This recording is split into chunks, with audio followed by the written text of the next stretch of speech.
ये कथा श्रीधाम बरसाना की है। वहाँ एक बहुत बड़े सेठ जी रहते थे। उनके पास शानदार मकान, बाजार में बड़ी दुकान और खूब धन दौलत थी। उनके 3 बेटे थे और घर परिवार प्रथम श्रेणी का था, लेकिन फिर भी सेठ जी हमेशा दुखी और उदास रहते थे।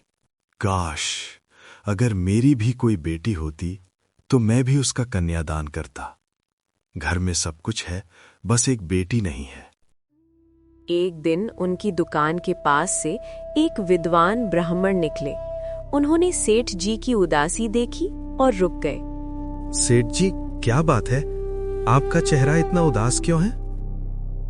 ब्राह्मण देव, घर में सब कुछ है, लेकिन एक बेटी नहीं है। मैं बस यही सोचता रहता हूं कि काश मेरी भी कोई बेटी होती तो घर में कितना आनंद होता। सेठ जी, ये तो बड़ा पागलपन है। पागलपन? कैसा पागलपन? जैसे मृग होता है, खुशबू उसकी नाभि से आती है और वो उसे पूरे जंगल में ढूंढता है। सेठ जी, अगर तुम्हें बेटी ही चाहिए तो संसार की बेटी तो एक दिन साथ छोड़ जाएगी, लेकिन यदि तुम बेटी बनाना चाहते हो तो किशोरी जी को बेटी बना लो। अगर उन्होंने तुम्हें पिता मान लिया तो ये संबंध मृत्यु के बाद भी नहीं टूटेगा।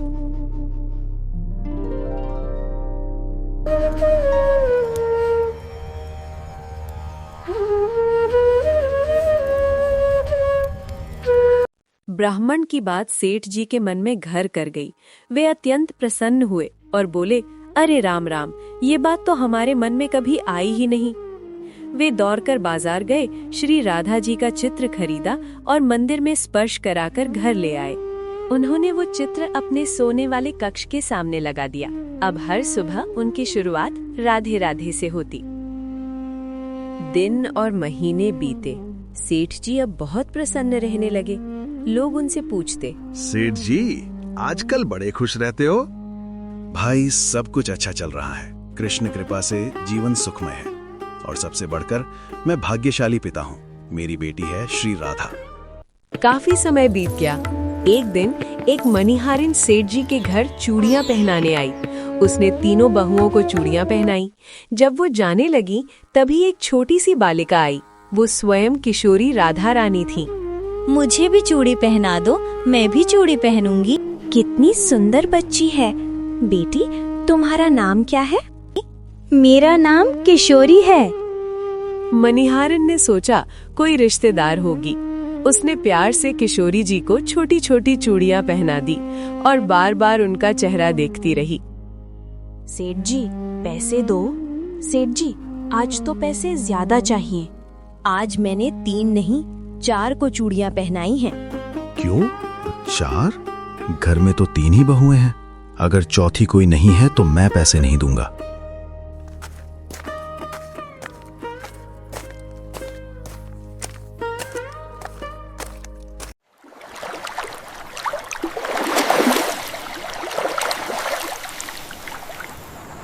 शाम को सेठ जी ने भोजन किया और नियम अनुसार किशोरी जी को भोग लगाया।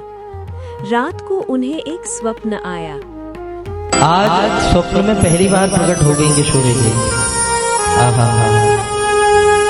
लेकिन चेहरा उदास है, चेहरा लटका हुआ है। चेहरा लटका हुआ। सेठ जी स्वप्न में ही लेटे लेटे पूछ रहे हैं, बेटी क्या हुआ? आज चेहरा बड़ा उदास है तुम्हारा, क्या हुआ? बड़ा सुंदर भाव है, बड़े ध्यान से सुने।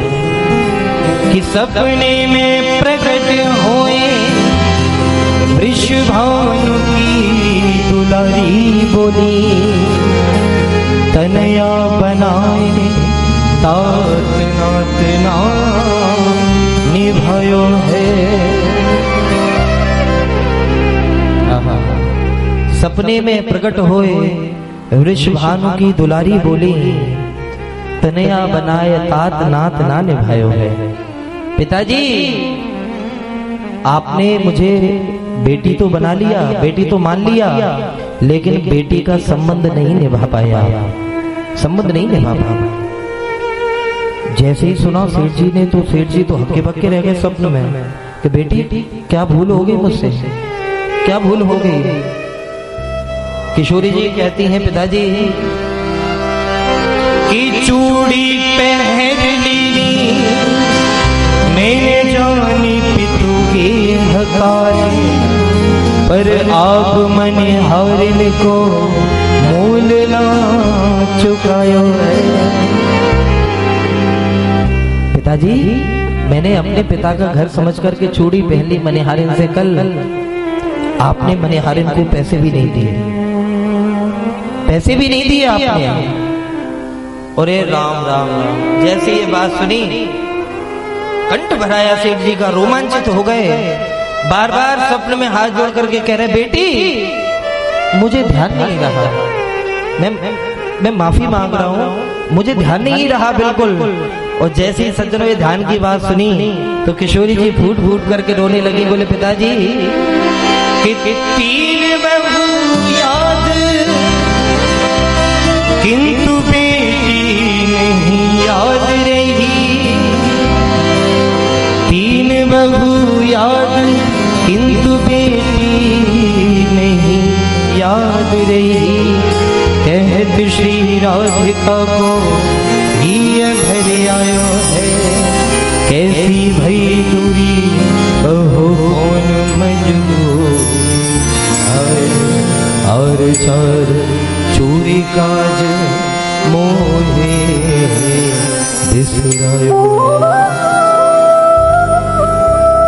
अरे राम राम,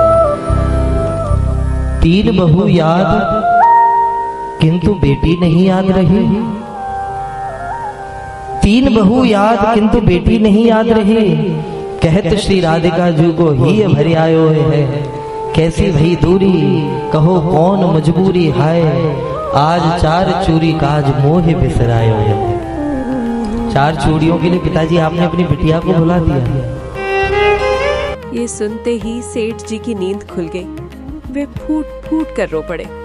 उन्होंने बिना किसी को जगाए तिजोरी का सारा धन एकत्र किया और दौड़ते हुए मनिहारन के घर पहुंचे। धन्य है तुम्हारे भाग, मेरी बेटी ने तुम्हारे हाथों चूड़ियां पहनी है, ये लो, ये सारा धन तुम्हारा है। सेठ जी जब अमूल्य धन मिल गया तो अब इस संसार के मूल्य का क्या काम। उस दिन के बाद दोनों ने संसार छोड़ दिया और राधे राधे में लीन हो गए। आपको यह दिव्य कहानी पसंद आई हो तो कृपया वीडियो को लाइक करें और कृष्णा दर्शन को सब्सक्राइब करें। जय श्री कृष्ण।